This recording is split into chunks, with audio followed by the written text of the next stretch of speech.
혹시 아들이 결혼하고 나서 엄마한테 전화도 잘 안 하고 집에도 잘 안 오고 명절에만 형식적으로 들르는 경험하고 계시나요?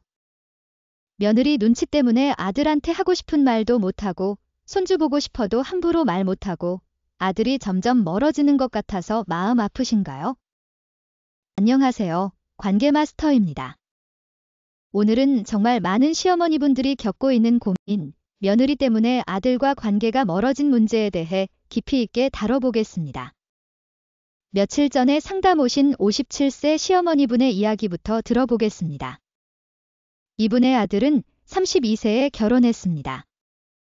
며느리는 같은 나이 32세였고요. 결혼 초기 1년은 괜찮았대요. 아들도 자주 전화하고 주말에도 친정처럼 편하게 놀러 왔답니다. 그런데 며느리가 임신하고 나서부터 분위기가 바뀌기 시작했습니다. 시어머니분이 임신했으니 조리 잘해야지. 우리 집에 와서 내가 챙겨줄까? 라고 제안했는데 며느리가 괜찮아요. 제가 알아서 할게요. 라고 거절했답니다. 시어머니분은 서운했지만 이해하려고 했어요. 요즘 며느리들은 독립적이니까 라고 생각했죠. 손주가 태어나면 자연스럽게 자주 만나게 될 거라고 기대했습니다. 손주가 태어났습니다. 시어머니분이 병원에 가는데 며느리 친정 식구들이 벌써 와 있더래요. 친정엄마가 산모 옆에 앉아서 돌보고 있고 시어머니분은 뭘 해야 할지 몰라서 어색하게 서 있었답니다. 아들한테 엄마, 고마워. 잠깐만 보고 가. 와이프가 좀 피곤해 라는 말을 들었어요. 30분도 안 돼서 나와야 했습니다. 친정 식구들은 하루 종일 있었는데 말이죠. 출산 후 산후조리도 친정에서 했습니다. 시어머니분이 우리 집에서 해도 되는데 라고 말했지만 며느리는 친정이 편해서요 라고 했답니다. 한 달간 손주를 한 번도 못 봤어요. 산후조리 끝나고 집에 갔을 때 며느리 친정엄마가 이미 와 있었습니다. 육아를 돕고 있더래요. 시어머니분이 나도 도와줄까? 라고 하니까 며느리가 괜찮아요. 엄마가 도와주고 있어서요 라고 했답니다. 그때부터 시어머니분은 소외감을 느끼기 시작했습니다. 아들한테 전화해서 손주 보고 싶은데 갈까? 라고 물으면 아들이 엄마, 요즘 애기가 낮잠 패턴 잡는 중이라서 방문객 받기 힘들어. 좀 이따가 올게 라고 했어요. 좀 이따가 얘는 한 달이 됐습니다. 시어머니분이 참다 못해 아들아, 엄마 손주 얼굴 보고 싶다 라고 했더니 아들이 알았어. 이번 주말에 갈게 라고 했습니다. 주말에 왔는데 30분 만에 가더래요.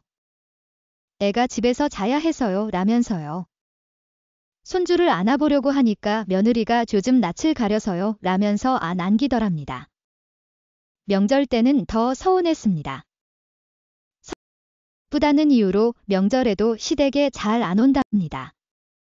저 일해야 해서요 라면서 설날에도 출근하더래요. 그런데 며느리 친정에는 휴가를 내서 간다는 걸 알게 됐습니다. 아들한테 며느리가 일 때문에 못 온다며. 근데 친정에는 가더라 라고 하니까 아들이 엄마, 그건 와이프 개인 휴가야? 친정 부모님이 편찮으셔서 간 거야 라고 했어요. 시어머니분도 혈압이 높아서 병원 다니는데 아들은 한 번도 병원에 안 따라와 줬답니다. 며느리 엄마가 감기 걸렸을 때는 아들이 차에 태워서 병원 모시고 갔다더래요. 시어머니분이 나는 내 친엄마인데 장모님보다 못한 대접을 받네라고 서운함을 표현했더니 아들이 엄마, 그렇게 점수 매기지 마. 와이프 기분 나빠 라고 했답니다. 이분이 제일 속상한 건 30년을 아들 키우느라 고생했는데 이제 아들이 다른 여자 편만 든다는 겁니다. 며느리가 뭘 해줬다고 아들이 저렇게 며느리만 챙기나요? 나는 30년을 키웠는데 라고 하시더라고요. 또 다른 60세 시어머니분은 더 심각한 경우입니다. 며느리가 시어머니를 완전히 차단했답니다. 시어머니 전화번호를 블록했고 문자도 안 받고 집에 찾아가도 문을 안 열어준답니다. 시작은 사소한 일이었어요. 손주 육아 방법에 대해 시어머니가 요즘은 그렇게 안 키워. 내가 아들 키울 때는 이라고 말했는데 며느리가 발끈했답니다. 요즘 육아법이 있어요. 옛날 방식은 안 통해요 라고 며느리가 쏘아붙이니까 시어머니도 화가 나서 그럼 경험 많은 나한테 배워야지. 왜 그렇게 독선적이야? 라고 했답니다.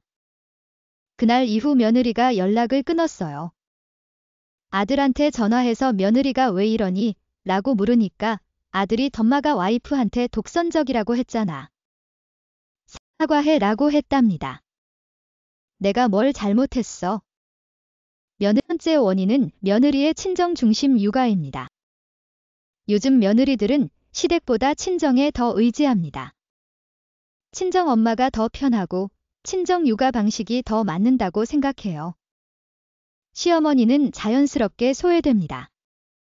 두 번째 원인은 아들의 아내 편들기입니다. 결혼하면 아들은 엄마보다 아내를 우선시하게 됩니다. 아내 기분을 맞춰주는 게 가정 평화에 중요하다고 생각하죠. 엄마는 어차피 이해해줄 거라고 기대합니다. 세 번째 원인은 세대 차이와 육아관 충돌입니다. 시어머니는 본인 경험을 바탕으로 조언하는데 며느리는 최신 육아법을 따릅니다. 이 차이가 갈등을 만들어요. 네 번째 원인은 시어머니의 간섭으로 느껴지는 관심입니다. 시어머니는 관심과 사랑으로 하는 행동인데 며느리는 간섭으로 받아들입니다. 의도와 수용의 괴리가 생기는 거죠. 다섯 번째 원인은 며느리의 경계선 설정입니다. 요즘 젊은 세대는 명확한 경계선을 중요하게 생각합니다. 시댁과 적절한 거리를 유지하려고 해요. 시어머니는 이걸 거부로 느낍니다. 여섯 번째 원인은 시어머니의 기대와 서운함입니다.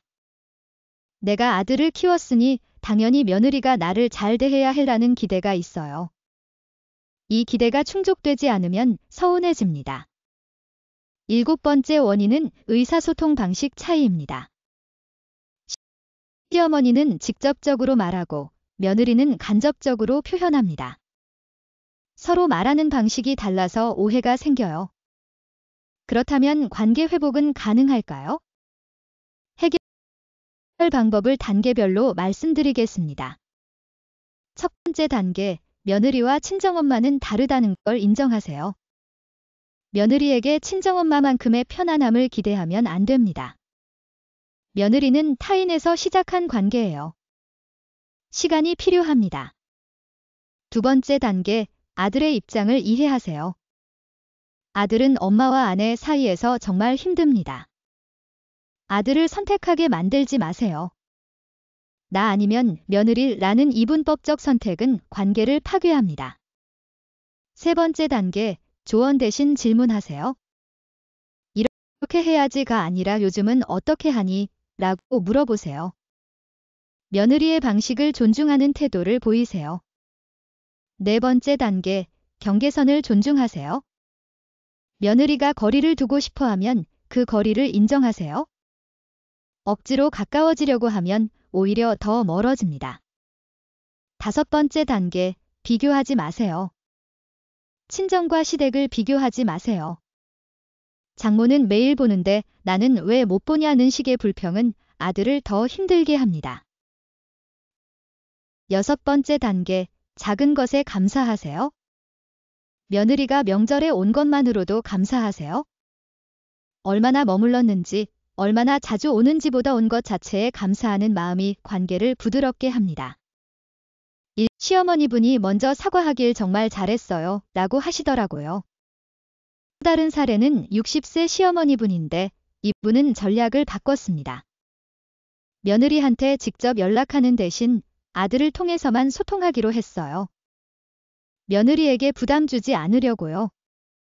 그리고 손주 보고 싶어도 참고 초대받을 때만 가기로 했습니다. 처음 6개월은 정말 힘들었대요. 초대가 거의 없었거든요. 하지만 참고 기다렸습니다. 그랬더니 며느리가 시어머니의 변화를 느꼈나 봐요. 며느리가 어머니, 요즘 안 오시네요. 하지만 시어머니가 먼저 변해야 합니다. 며느리를 바꾸려고 하지 말고 본인의 태도를 바꾸는 거예요. 며느리는 내 딸이 아닙니다. 아들이 선택한 사람이고 아들이 사랑하는 사람입니다. 며느리를 인정하고 존중할 때 아들도 엄마를 다시 가까이 합니다. 다음 영상에서는 손주 육아 강요하는 며느리 vs 거부하는 시어머니 50대 세대 갈등에 대해 다뤄보겠습니다. 감사합니다.